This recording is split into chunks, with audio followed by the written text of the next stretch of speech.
right, as folks keep joining and I watch the participant counter keep clicking up, we'll get started. My name is Alan Neuhauser. I'm a reporter with Axios Pro covering this climate tech investment space. Today, we're joined by Josh Posamentier, Mark Cupta, Milo Werner, and Dan Baldi. A few housekeeping rules before we kick things off. We go to the next slide. We'll review those real quick. All lines, as you'll see, have been placed on mute to prevent background noise. To turn off closed captioning for today's webinar, click the live transcript button at the bottom or below the Zoom bar. Feel free, please, to submit questions using the Q&A function, and we'll be sure to send a link to the recording after today's webinar. We'll be having a panel discussion first. To kick things off, I'm going to hand it over to Dan Baldi, National Head of Climate Technology and Sustainability at Silicon Valley Bank. Thanks, Alan. Thanks also to the panelists and all of you zooming in today. We appreciate you taking the time to engage with us here in this discussion. We're here to share some select highlights from SVB's Future of Climate Tech report and foster a discussion on topics we think are relevant to the space. But before we get into that, let me share a little background. My name is Dan Baldi. I run the Climate Tech and Sustainability team here at SVB. For the last 16 years, we've been focused on providing the climate tech industry with banking services and debt solutions. We're grateful for the partnerships and friendships we've built along the way, and we appreciate the ongoing support of the community. To frame up our thoughts before we get into more detailed data from the report, I'd like to point out that we are incredibly bullish on the opportunity in front of all of us in climate.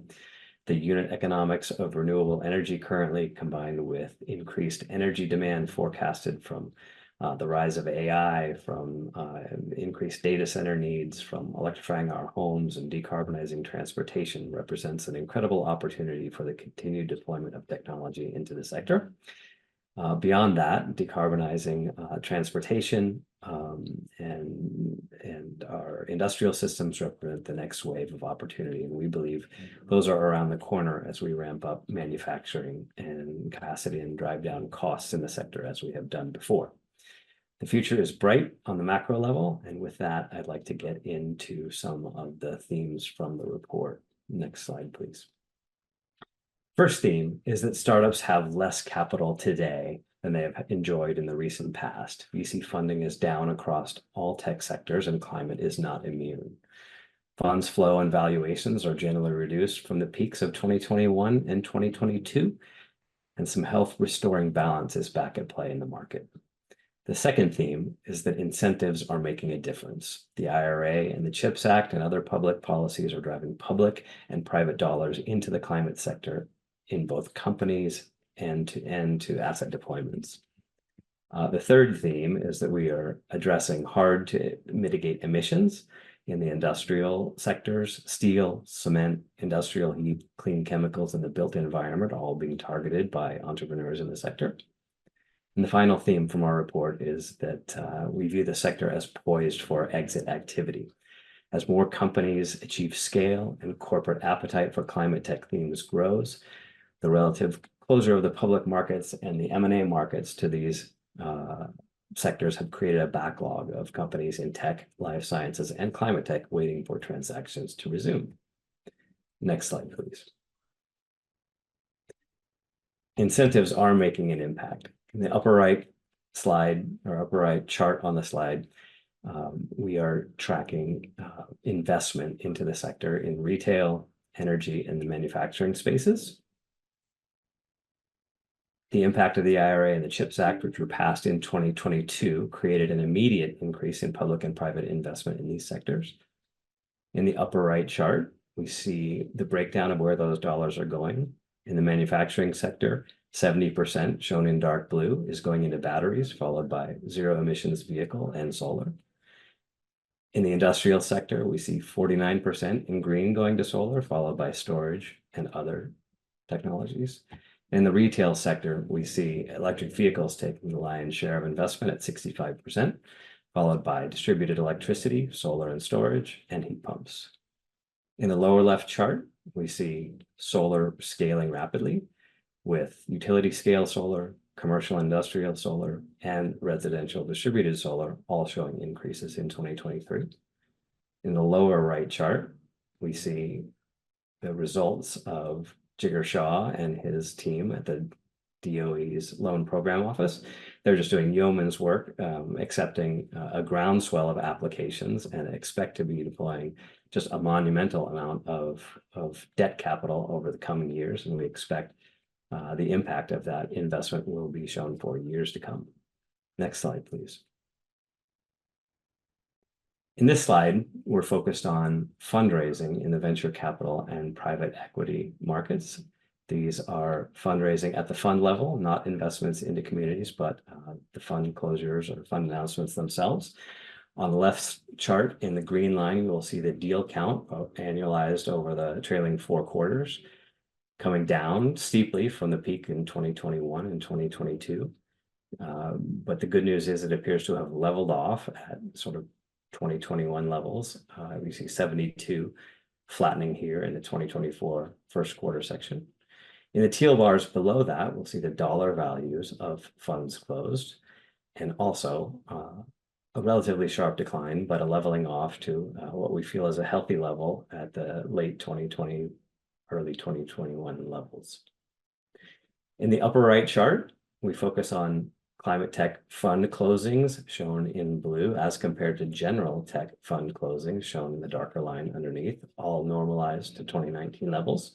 What that shows is we're at 41% increase in pace of climate tech fund closures versus a 15% decrease in general tech fund closures. So climate tech is outperforming. And another reason to be optimistic is shown in the lower right chart. There is increasing interest in LPs, with roughly 80% of LPs indicating a self-directed interest in investing in climate themes. We expect that level of support to continue going forward, and believe that will be a key driver of investment in the space going forward. Next slide, please. Shifting to investment into the sector, so from the fund level into the company level. The top bar in green shows climate tech investment in terms of the number of deals, and the number of deals is remaining relatively constant. You see it's down from its peak of 2,200 in 2021 to roughly 1,900 in 2023. The dollar volume has dropped more significantly, from 57 billion in 2021 to 27 billion in 2023. We also noticed that the number of large rounds has dropped, as indicated in the orangish dots. So 100 million and above rounds are less frequent than they were in the past, and also later stage rounds are less frequent than they were in the past. The bottom chart is one that's very interesting to me. We view climate tech not as a sector, but as a group of sectors, and we've tried to break down the sector data here for you so you can see some of the differences. And the sectors are not all performing the same. On the left-hand side of the chart, you can see transportation and logistics and agriculture and food are suffering in the current markets, down roughly 27 and 25% respectively. In contrast to that, on the right side, in the lighter blue, you see climate and earth data up 47% and carbon tech up 75% over the last 3 years. So on average, in gold in the center, climate fundings are down 14%, and this compares favorably to the broader tech market, which is down 24%, as shown in the red chart, the red line on the chart. Next slide, please. So peeling back the onion one layer, what does this funding data mean for companies? Well, runway is ticking down. So on the left side, we see in the blue bars, runway broken out by company revenue stage. And we see runway is shortening, with the most dramatic shortening at the later stage, 25 million and higher in revenues, dropping from 17 months roughly in 2021 to 10 months today. In the upper right chart, we see the decline in gross cash dollars at different revenue stages, with the more significant declines at the later stage and with early stage cash balances remaining relatively stable. That's a result of early stage funding staying relatively stable through that time frame. And in the bottom right, we see companies are needing to raise. So this is a comparison of climate tech fundings or climate tech cash positions versus general tech cash positions. And what we see in light blue, more than 60% of climate tech companies will need to raise in the next 12 months, as compared to roughly 50% of general tech companies. And that concludes the data and analysis from SVB's climate tech report. There's a lot more data and analysis in the report, and we'll be sending out a link to the report to all recipients after. And so with that, I'll pass it to Alan to start the discussion. Awesome, Dan, thank you. First, as I want to touch on a point that Dan mentioned, this climate space is big, right? Climate tech is not one thing. It could be called climate-themed investing, a category that's getting bigger and bigger. So we're going to be making some generalizations here, but we'll also dive into subsectors that make up this climate space as much as we can. So from the report, we saw things to feel positive about, right? Hundreds of billions from the Biden administration aimed at pivoting from innovation to deployment. Solar had a strong 2023.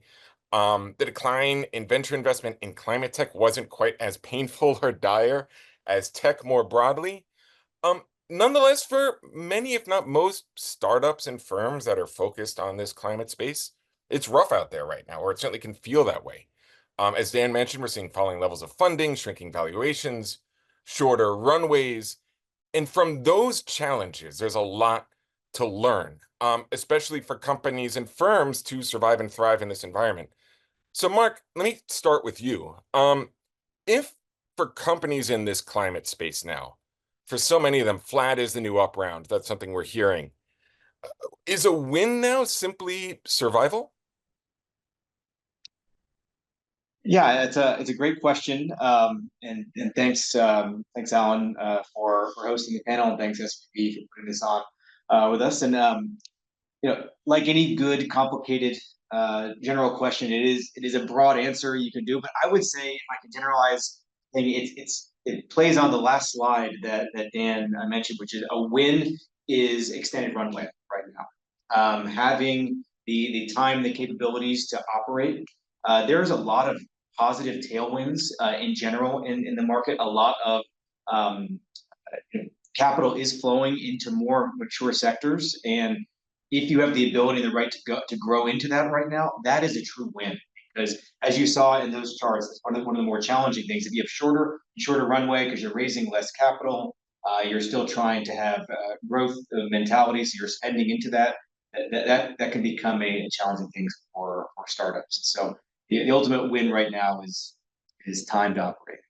So is implicit in that the idea that if you got cash, even if you got to take a hit on valuation, you're still coming away okay in this fundraising environment? Yeah, and it's we are still, I think we're at the very, very tail end of the reset that happened with the boom time in the markets in 2020 through 2022. And the reset in climate actually happened a little bit later than others, as Dan also showed in the data. A lot of that has to do with the support from the IRA and other large governmental programs that bolstered the climate sector when other sectors were really doing a hard reset. And so a lot of that cleanup is still happening from excess valuations, excess multiples on companies. And so a lot of really great companies are doing flat rounds that look really good and still frothy right now in today's multiple environment. And so one of the things that you shouldn't kick yourself for in a lot of ways is if valuations were so high at a certain point, you could have executed perfectly on your plan. You could have exceeded your plan, and your valuation still might not be right or level set. And so that's not the worst thing in the world to do. And also, if the valuation was high enough, your dilution might not be so bad as well, and those rounds are taking up a little bit more capital. Milo, obviously this environment is quite different, as Mark was just describing, from a few years ago. What are you considering now as you think of what is in your criteria these days that maybe wasn't in criteria a few years ago, as we've seen investors get so much more selective in this space? Yeah. I've really been thinking about how companies are building out their capital stack, thinking about how they're using all the resources that they have access to, how they're using the federal funding, how they're using equipment finance, how they're designing their operational strategy so they have access to project capital quicker. Thinking about POs from customers, are they able to leverage those to get financing against those? So we're really taking a deep dive into how they're building their capital stack. Do we have a good, I mean, to what extent, I guess, how creative can companies get with their capital stack? We've seen a lot of funding opportunities from the government, right? And we've seen investors who are dedicated to climate sticking with the space. That other piece, though, financing, that is so much harder to suss out. And we hear over and over again about banks taking meetings, but maybe not necessarily doing the loans yet, first of a kind, all of those challenges. You're absolutely right. And we hear so often and talk about the need to be creative, but are companies actually, to what extent are startups actually able to do that? Yeah. What I'm seeing is pockets of really exciting progress in this space. And some of the work I'm doing at NextGen Industry is helping to bring to light that work that companies have been able to achieve. So just some very simple examples kind of beyond the basics, or we are seeing people being able to use revolvers against inventory that can be sold on the open market. We've seen companies designing their factories so that they're modular. So they'll build one modular factory and then they'll be able to get project capital for the future modules. We're seeing contract manufacturing down in Mexico. We've been seeing a lot of the contract manufacturers in Mexico offering additional capital when you do business in Mexico, sometimes through the pension funds. There's a lot of really exciting developments that are happening in that space that we're working on. Sure. Joshua, how are you and your team counseling your startups to push through this? And I mean the ones, what I'm talking about here, I think it's been implicit, but let me make it explicit. The ones sort of in the middle of the bellwether, or the bell curve. So not the ones that are clearly succeeding, not the ones that are seriously in trouble, but the ones that have a compelling thesis, compelling tech, compelling market, but it's been a challenge given this current environment. So on those, that's obviously, probably the bulk of most people's portfolio. For those companies in general, our push has been to, refocus on basics. Think back to the things you'd have thought about 10 or 15 years ago. Core unit economics, path to market, growing your sales team in lockstep with traction, that sort of thing. So there's a lot of push when capital was really cheap to overbuild on sales side and just grow as aggressively as possible. Now, kind of across the board, we're taking a more metered approach in general, and just pushing people to be essentially more prudent, just more conservative with those plans. And to Mark's earlier point, it's all about making sure people have the time to grow either into those valuations they had from years ago or into what's next. And so there's nothing you can do if you don't have time. And so buying time with a slightly more deliberate process and a real focus on the basics that are going to help you raise the next round has really been sort of our mantra. And so it's a little bit of a tempering of excitement, and let's not go super frothy. Let's make sure what recipe we've got is working, and then scale that. So everyone still wants to see big outcomes and big scale, but it takes capital to get there. And if you run out of capital before you've got those proof points, you're going to be in a very challenging spot. When you're making those investment decisions, do you have a question now that you're asking that you weren't asking 2 or 3 years ago, whether you're talking to a founder or reviewing their pitch deck? So because we get involved at the very, very earliest stages, 4 out of 5 of our checks are like, first institutional capital into companies. They often haven't sort of done those things yet. They're still at the bleeding edge, the pre-revenue, often pre-product side of things. And so I think generally speaking, we're still focused on most of the same things. We've always been very focused on unit economics, path to market, much less on momentum plays. We're still conservative when it comes to investing in companies who exist solely in the near term on the back of government subsidies of various flavors. So we want to see diversification on that front. But generally speaking, we're also listening for how entrepreneurs are planning on building their companies. It's not something. I mean, at the earliest stages, you can build all the models you want, but it's they often don't survive first encounter with customers. But we're still listening to see how founders, plan to build those orgs and how they're thinking of sales growth and thinking of BD growth and testing the markets. So those are really good tells from an entrepreneur to be thinking about that even before they've launched a product. The other side of this is exits, excuse me. By our count, at Axios last year, we saw climate startups complete, I think, 51 IPO and M&A deals. That was 40% down from 2022. Those numbers may be a little bit different than what SVB had. Either way, not a great environment for IPOs, as we know. As Dan touched on earlier, not a lot of M&A activity happening. Exits have always been kind of funny in this climate space because so much of this tech has super long timelines. So often the theme is, wait, these guys want to do what with what? And so there's always maybe been sort of a different calculus in the space, perhaps.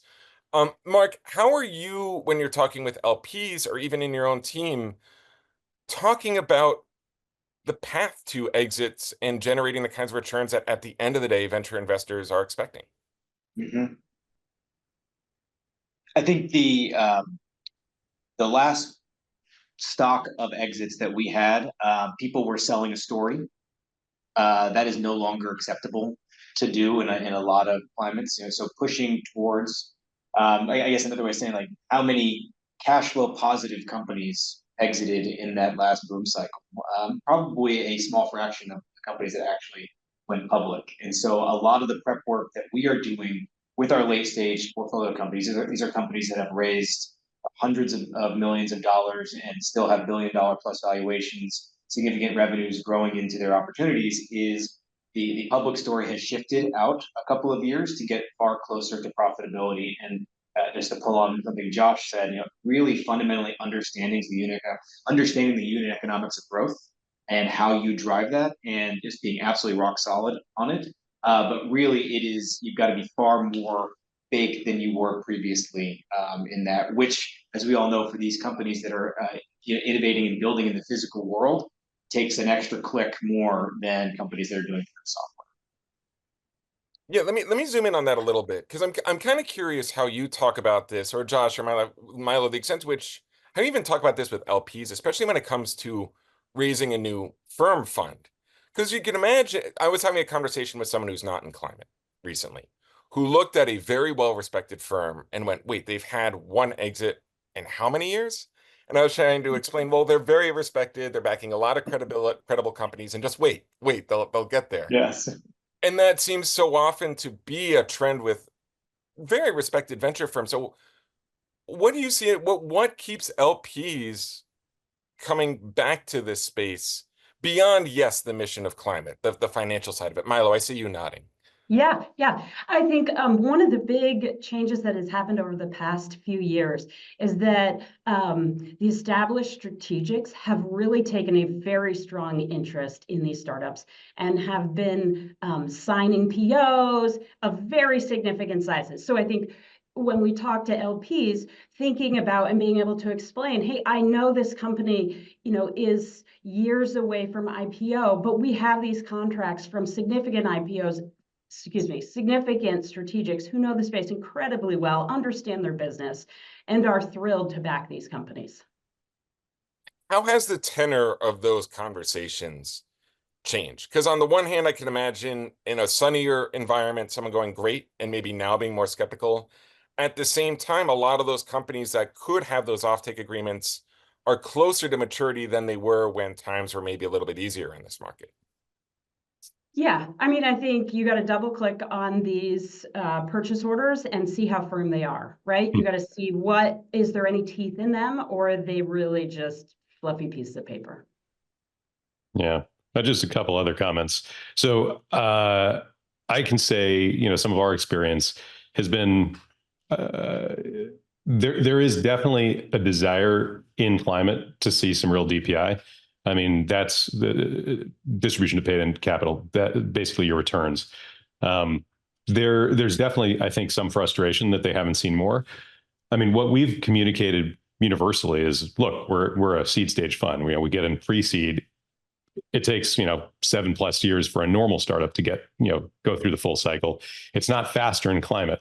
And so we set expectations appropriately. So that's number one. Number two, I think many of the the big industrials that are likely acquirers, and let's face it, most of the companies coming out of the climate space are likely to exit via M&A, not IPO. Great to have the IPO ones also. But being realistic about that, they tend not to trade, not all, but mostly they don't tend to trade on, aggressive SaaS multiples. They trade on industrial multiples, which drives you as an investor to say, my path to value maximization is to grow the top line because it's a top line multiple. And so again, to my earlier point, pushing our companies to good unit economics, to positive gross margins, to EBITDA positive, and eventually cash flow businesses, that's the path to maximization. It's like building a real business, turns out. And so you build a real business, you're going to get a better multiple in the outcome. Plus, you can grow organically if the time's not right for an attractive exit. It's okay. We can hang out and let companies grow. And so that's, we make all those trade-offs all the time. But the real thing is like build a real business, grow the top line, make it profitable. Not rocket science. And we're leading our, we're telling that story to LPs, and we're making sure that when there is an opportunity to sell something, at an attractive price point, we'll take advantage of that and hopefully, convince our companies to do the same. I'm sorry, Mark, go ahead. I was going to jump in on the whole thing also related to LPs. And one of the things I talk to startups, other investors about is, why are we applying a traditional software-focused VC model to the physical world? Like, Alan, if you were starting a dog walking app and I'm reinventing steel, we wouldn't run the same business model. So why should you have the same financing strategy and capital formation strategy, and that your investors should look different in that case? And so Prelude is built differently. We are built purposely for this stuff. We have longer duration funds. We have LPs that are supportive of that. We commit to the same cash on cash returns, but if anybody has done any finance work before, if you have same cash on cash returns and a longer time horizon, your IRR is our LPs have signed up for that. And we're okay with that because we still want to build these great businesses. And I know that's a unique situation for Prelude specifically, but I do think recognizing, understanding what it takes to build these companies and match your capital stack with that. Where our companies get in trouble is when they take capital from people that have misaligned incentives, either in the private equity world or in traditional Silicon Valley software world, where they drive companies in a different way. And that's where a lot of some of the struggles happened in resets that we talked about previously as well. And as part of that process, right, I think we saw in the report shrinking participation from sort of later stage investors, infrastructure style investors, who are so often, especially now, a sorely needed part of the equation, especially when we're talking about hardware focused startups. What needs to be done to get those players off the sideline to bridge that gap? I don't think I have a clear answer on that, but some observations, and maybe we can get to an answer, or at least a suggestion. There is you were talking about one missing middle before. I mean, this is another, well, maybe not missing middle per se, but this is a missing middle. So I think what's happened post 2022 is you've had the entire market, which was like, kind of clumped, not a ton of early stage, some late stage, but like even the late stage had been moved in. Everyone has moved back out. So now we have a hardcore barbell situation going on where, we're still in the same place because we have no choice. We're always early. A lot of the, mid-stage funds, the traditional mid-stage funds have come early, have skewed earlier, and they want to get in earlier and try to get, some more attractive valuations.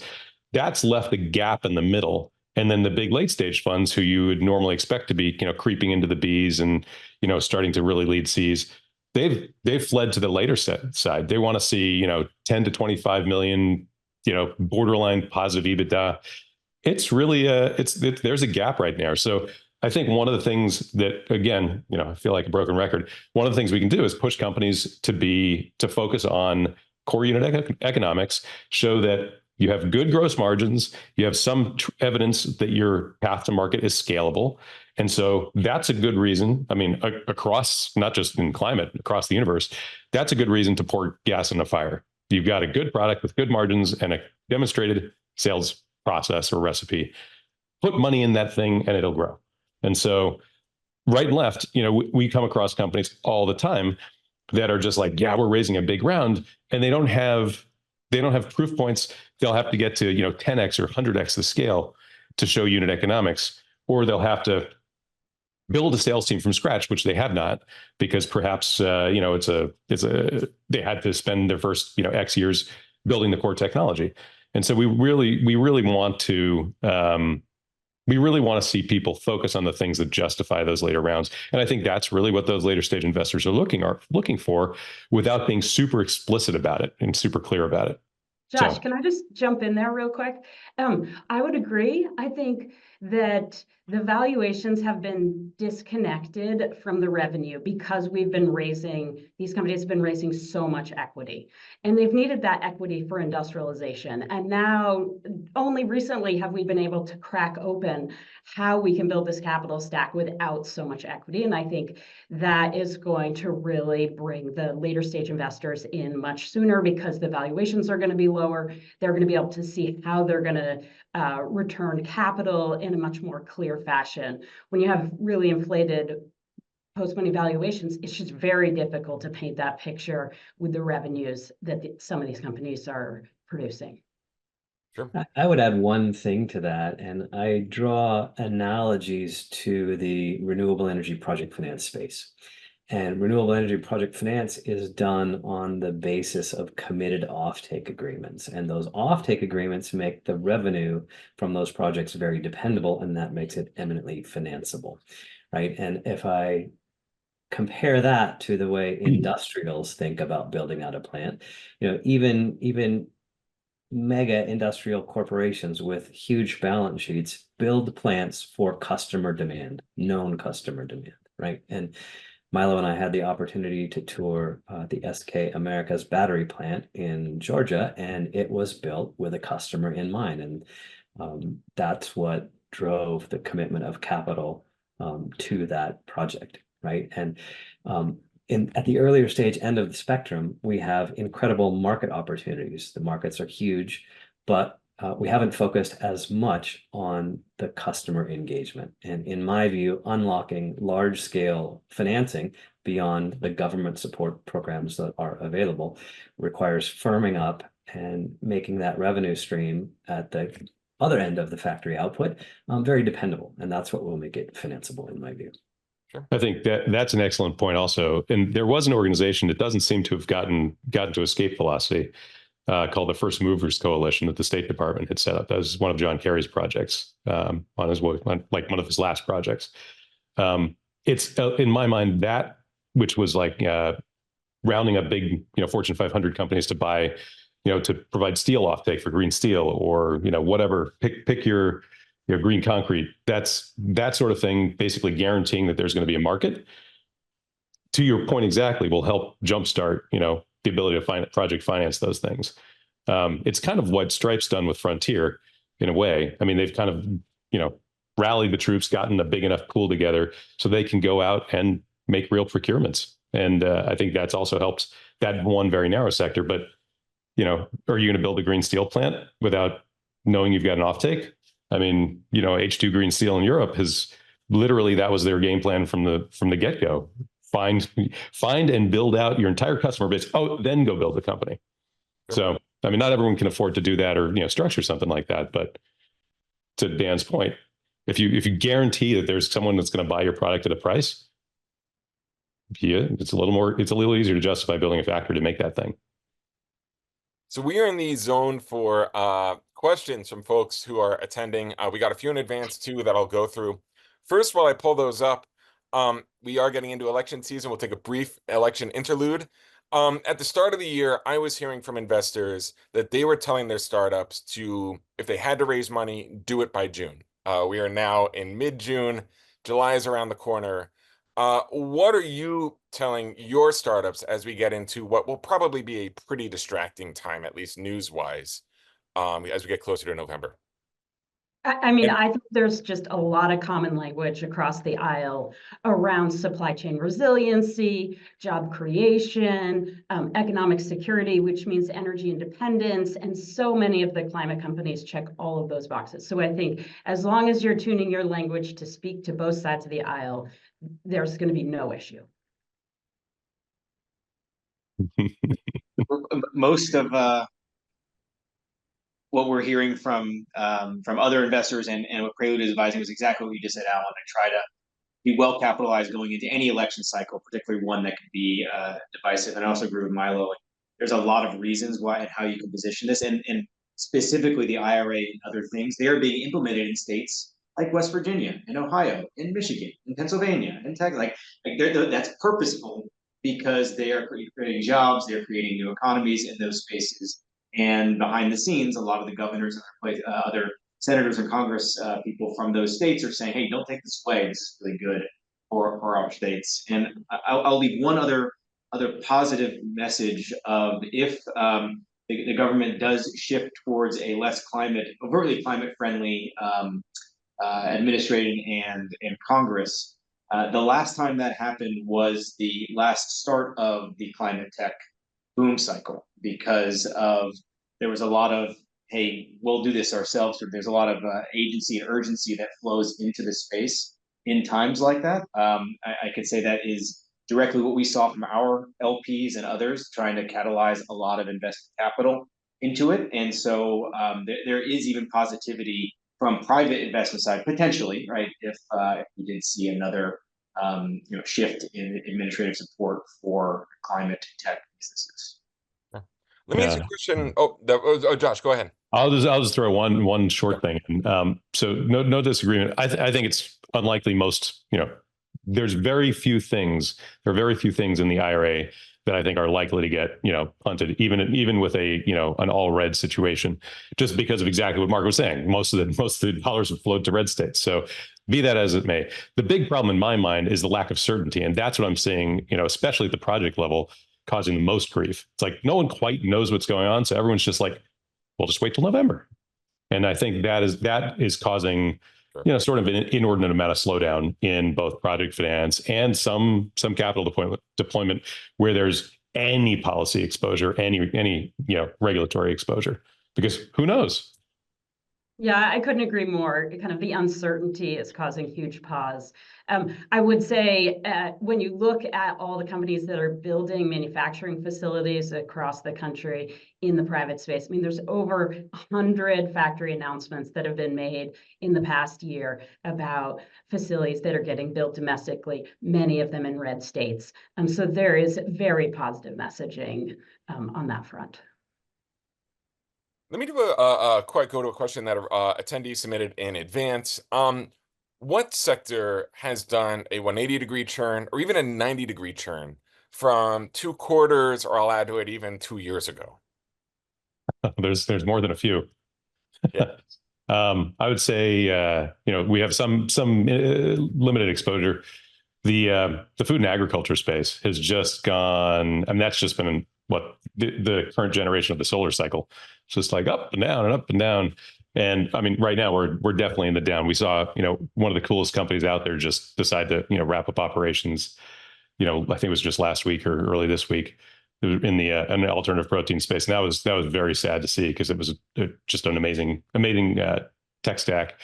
But we've seen that up and down. Agriculture, some of the FBN stuff on the downstream side. It's been all over the place. But there's also winners. There's so it's really tough to get it. But as an overall sector, we've done some analysis on food and ag, and it's just taken an absolute beating. On the upside, I would say the data center side is just booming. And anybody who's touching data centers, whether it be transmission, energy efficiency, compute capability, I mean, that is just going bonkers. Mm-hmm. One of the other interesting upside ones that I've seen, this has some regulatory tailwinds, but a focus on methane has been quite interesting. Did a deal last year, end of the year. Thought it was going to be tough because it was in a tough market, but the round had multiple term sheets and was well oversubscribed. And I was just shocked by it. And I think a lot of people are waking up to not only the power of what methane can do from a climate perspective, but also it's a valuable molecule. You can valorize it. You can make business models that make money and don't have to just rely on credit or regulatory environment, which is an interesting way to tackle some of the problems we're facing with greenhouse gas emissions. Let me go to a question that was submitted in the chat here. It's from Scott Lesserman. I don't know if this is the Scott that I know, but if it is, hello, Scott. I'm going to read it. How have the interest rate increases over the past couple of years and some of the naive assumptions made by climate companies, such as a couple of resi solar companies that base their models on interest rates staying at 2%, impacted VC activity in the climate space? I would probably note that most of those, resi solar companies are not doing on-balance sheet financing. So that was a third party that decided to, cut that deal. But that's challenging. Obviously, rising interest rates make it harder to deploy any kind of energy project. It's going to drive the rates up. I mean, this is why we've seen, cost of energy on a per megawatt basis flatten out over the last few years. Costs are still coming down, but financing rates are going up. So I don't see something happening like we saw, in some of the bank collapses happening in the, in the resi solar space, for example. I would just weigh in that equipment finance is super expensive right now, and it is key to how many of these climate companies are funding a big part of their industrialization. And I mean, we're seeing upper teens in the equipment finance, and it's just a lot to maintain that debt. Yep. I think it's unaffecting early stage, both in financing and in on the debt side. Partners like SVB are still providing really good cost of capital to our portfolio companies. Thank you, Dan and team. Thank you. Shameless plug on your own webinar, but whatever, it's fine. But I think where it comes in is actually the other thing to build on. Milo said, I think project finance and that type of finance is very expensive, and it is changing the way sort of the late stage capital folks do and run their models. Because guess what? As we are early stage investors, mostly we are investing behind big picture themes of teams and the technology and the total market size. They're doing a DCF. They're writing those things down, and that is where it starts to have impacts on their valuation calculations and their multiples, and that's what ratchets down what they're willing to pay for this. Sure. One of the more important topics I think that we touched on today that is impacted by rates is the theme of unit economics, right? And unit economics is not a new concern for the people on this panel. It's something we've all been thinking about for a very long time. But without positive unit economics, you can't pay the cost of debt at 2%, much less at 10%. And so it brings it into even sharper focus and makes it more important for companies to have an exercisable pathway to unit economics that can support the cost of capital, whatever that cost may be. Without that, there's failure imminent. So we are sadly nearing time. So as you head to July 4th gatherings next month, and you're having your plant-based burgers or your sustainably raised burgers and your vertically grown spinach and whatever else might be on the plate, you go up to someone, or someone comes up to you and asks you the one thing that's on your mind that you're thinking about most. What is the thing that you're tracking in this investment space in climate? And maybe Milo, I will put you on the spot unless you want to pass it. We could start with you. I love all things that shorten the supply chain. I feel like if we could just make things when we need them, where we need them, and not have to make them months or half years or years in advance, that will be awesome. So I love all advanced manufacturing technology that is bringing products closer to the end customer. Right, and Mark? Where do all the electrons come from? It's a conversation I'm having with folks as we try to electrify everything, and then we have another even more big blowing tailwind in the data center world. It is sort of all hands on deck on how do we deploy and get the electrons where they need to. And Josh, what about you? I mean, so many to choose from, but I would say one of my biggest concerns at this moment is a lot of I feel like a lot of folks have lost their way on grid technology. We've been chasing greener. We have not remembered necessarily that cost is everything.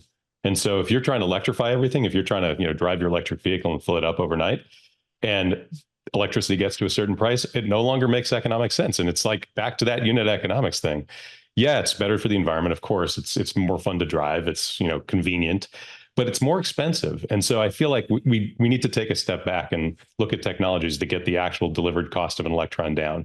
We need it for literally everything else. So that's one very small lever that you can use that just, hits everything. And so we need to remember about, cost of delivered electrons, not just making them really cheap, but getting them to where they need to go at the cheapest possible energy cost. Well, Mark with Prelude, Joshua with Congruent, Milo with NextGen Industrial. Thank you. I'm with Axios, and Dan, I'll hand it over to you. Thank you so much. Really appreciate the conversation today. Appreciate the time and all the great answers and information that's been shared. So thank you so much.